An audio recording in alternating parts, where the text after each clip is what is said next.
Hi everybody, you're listening to Comics and History, episode number 132, part 1, a study of two issue 167's. In this part, we look at The Flash, volume number 1, number 167. And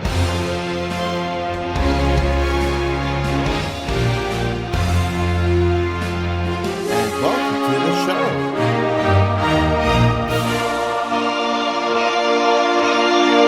I am your host, Brian J. Rygate, and class is finally back in session after a very long hiatus. And before I continue, folks, I need to go with full disclosure here and say that this is not a complete return for Comics and History. This is the first day I've had in many months where I actually find myself at home alone, and I've had the time to do some comics reading, a bit of research, as well as time to actually sit down and record here in the mobile studio. I'll save you all the details on why I've been gone longer than expected until the end of the show. So if you don't care to listen to that part, you can just hit stop before I get telling you about all the stuff that I've been wrapped up in over the last few months. First off, I'm in completely fine physical shape. So is the rest of my family. Thankfully, knock on wood or other synthetic items around the apartment, we have not been affected by COVID-19, but certainly my heart goes out to all those who have been affected by this illness. I've just been really busy the past few months. Busier than I thought it would be last time I recorded the end of episode number 131. What makes this particular two-part episode really special for me is it's one of those episodes that is inspired by fan feedback. This is another great idea that was sent to me by Jason Jaroslawski.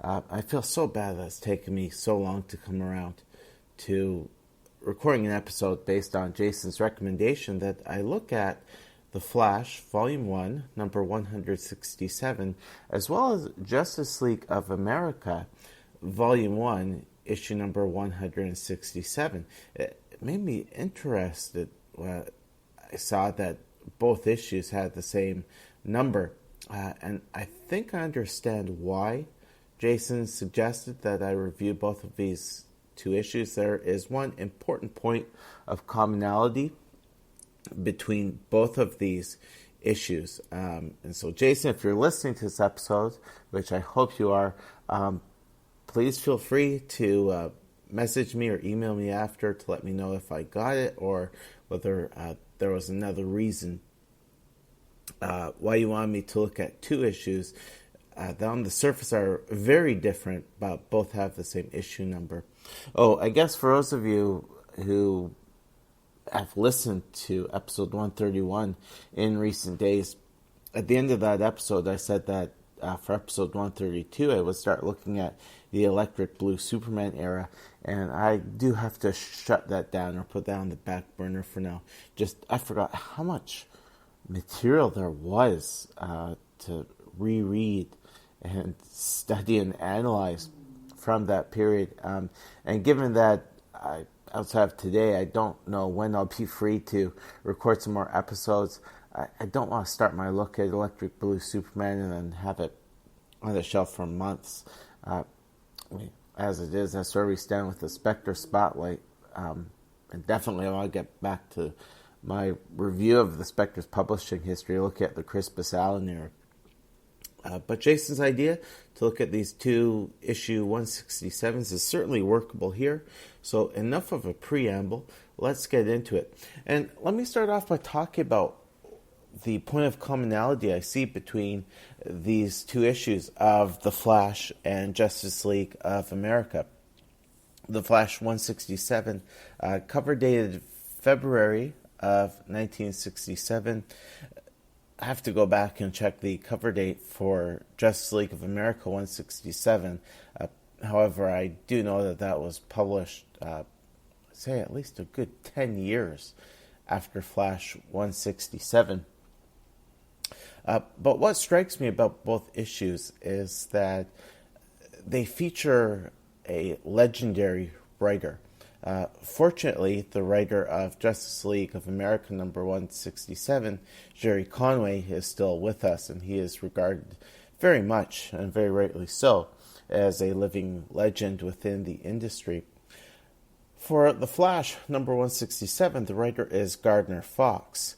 And for those of you who are longtime comics enthusiasts, amateur comics historians like myself, the name Gardner Fox is huge within comics history, certainly within national/DC Comics history.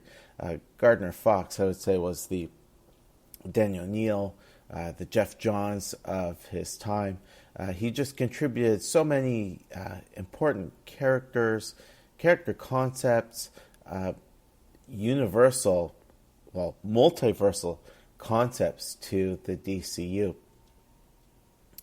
Of course, he's best known for co-creating characters like The Flash and Hawkman. He was there when the Silver Age began in earnest. Think you have The Flash. Of course, Barry Allen is credited by most historians as ushering in the Silver Age. And going back to that seminal issue, Flash of Two Worlds, that particular issue was penned by Mr. Gardner Fox, in which he reintroduced the Jay Garrick Flash and explained that there was not one Earth, but rather two Earths within the DCU.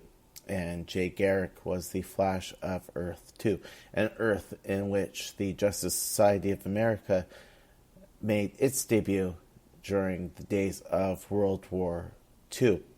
And from Flash of Two Worlds, of course, this is where we got the whole age of the multiverse with those great annual JLA, JSA team-ups, whole expansion of the multiverse to the point that by 1985, the DCU was a multitude of infinite universes.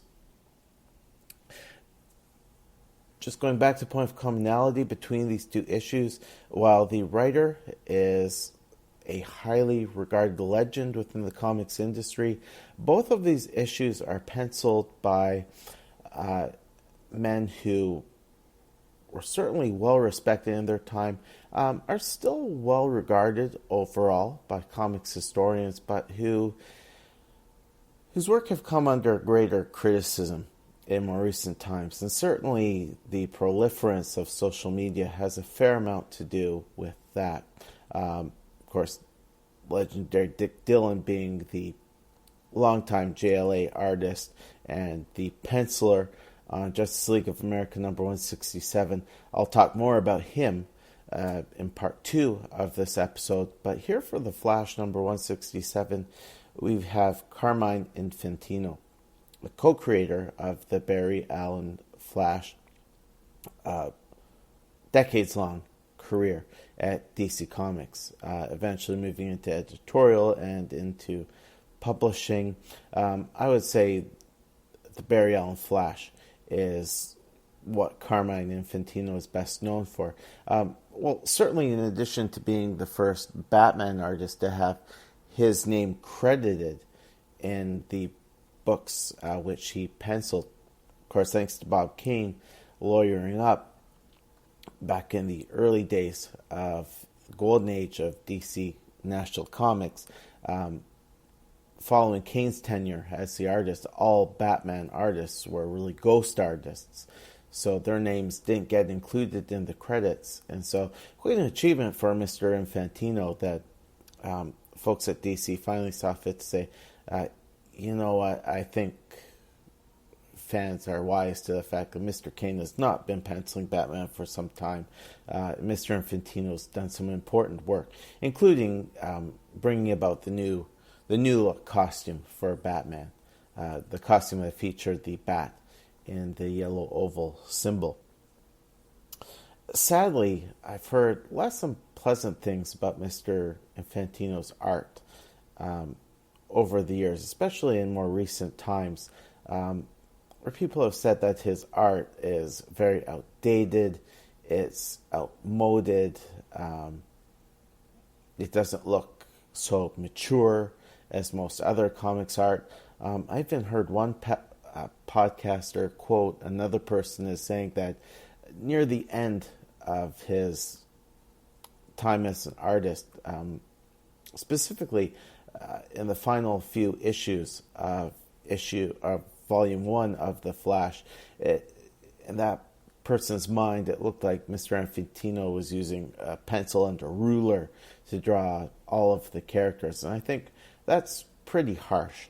For me, personally, Mr. Infantino is not one of my favorite artists, but while I do find that his work did look like it was out of yesteryear towards the end of his career, I certainly wouldn't go bashing his work. I would just say that he had a certain style which was ahead of its time and very much in keeping with the times. And comics art has evolved over time, and Mr. Infantino just held on to his signature style. And unfortunately, for some, it's just not their favorite style, but still, it's no reason to put down the man's work and accuse him of making all of his characters look boxy or rectangular. And I think certainly when thinking about Mr. Infantino, we should appreciate his contributions to the industry, specifically his co-creation of the Barry Allen Flash.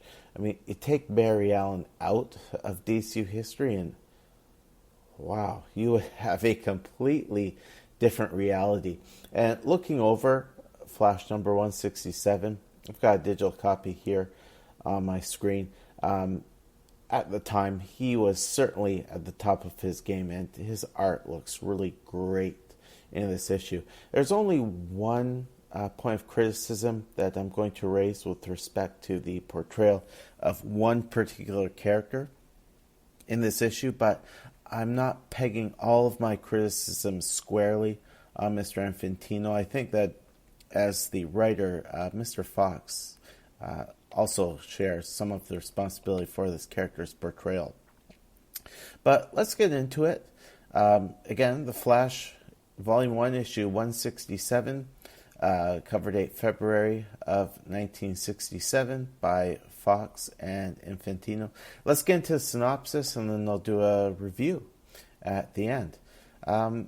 This was an issue that would have been published in December, and in fact the cover shows the Flash on the front page of a newspaper, and the newspaper is dated December 9th, 1966. This is interesting. It's not a Christmas-themed issue, not even the backup story starring Wally West. But it's a really engaging cover. You see part of a person's left hand that's holding up the front page of the newspaper or a classified section, and there's a headshot of Barry Allen with the headline "For Hire, one unemployed superhero, available night and day, must begin immediately, have wife to support." And I'll have more to say on that line. Have wife to support later on. But then at the bottom, this is rather daunting for a number of fans, something that might turn a number of fans off of this story before they even try it. It says, "Story Scoop of the Year, the real origin of the Flash." And I've spoken about this in the past on Comics in History, where Superman and Batman in particular were arguably the two most iconic characters to survive the superhero purge at the end of the Golden Age. Their books were published continuously straight through going into Silver Age. And so for the editors on the Super and Bat books, they were concerned about those characters becoming stale vis-a-vis fresher characters like Barry Allen and Hal Jordan. So that's why every few months you would see stories in which Batman's backstory was expanded upon. i.e., Thomas Wayne wore a proto